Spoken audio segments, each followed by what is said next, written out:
আসসালামু আলাইকুম প্রিয় দর্শক, এই যে দেখেন বাড়ির ভিতরে আমার বাঁধাকপি। এই যে বাড়ির ভিতরে বাঁধাকপি, এই যে বাঁধাকপি ইনশাআল্লাহ অনেকটাই বড় হয়ে গেল। কারণ এই হিসাবে আপনারা লাগাইতে পারেন বাড়ির ভিতরে বাঁধাকপি মানানসই। বাড়ির ভিতরে বাঁধাকপি হবে যে কোনো চাওয়া জায়গাতে আপনার বাঁধাকপি হবে, কারণ এক একটা জায়গাতে এক একটা ফসল হয়।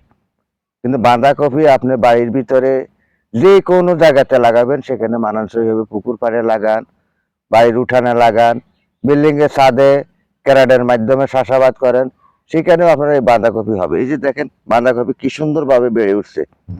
তাহলে এই হিসাবে আপনারা যদি চাষাবাদ করেন আপনাদের নিজেদের খাদ্যের চাহিদাটা মিটে যাবে।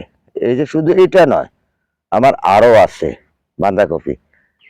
এই যে দেখেন এখানেও বাঁধাকপি, এই যে বাঁধাকপি, এই যে বাঁধাকপি, এই যে বাঁধাকপি, এখানে বাঁধাকপি, এই যে এই লাইনটা পুরাটাই বাঁধাকপি। এই যে বাঁধাকপি, তারপরে পাশাপাশি পেঁপে আছে, এই যে বাঁধাকপি, এখানেও বাঁধাকপি।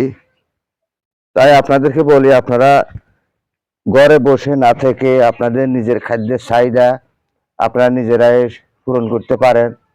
আপনারা বাইরের উঠানেও বাঁধাকপি লাগাইতে পারেন, পেঁপে লাগাইতে পারেন, রসুন লাগাইতে পারেন, যে কোনো চাষাবাদ আপনারা করতে পারেন।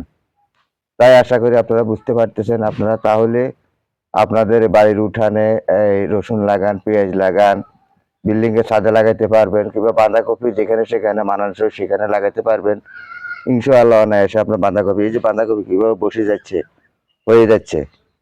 কিন্তু তাই আপনার খাদ্যের চাহিদাটা আপনি মিটাতে পারলে বাজারের দাম কমে যাবে, বাজার থেকে আর কিনতে হবে না, প্রয়োজনে আপনি 2টা 5 10টা বিক্রি করতে পারবেন।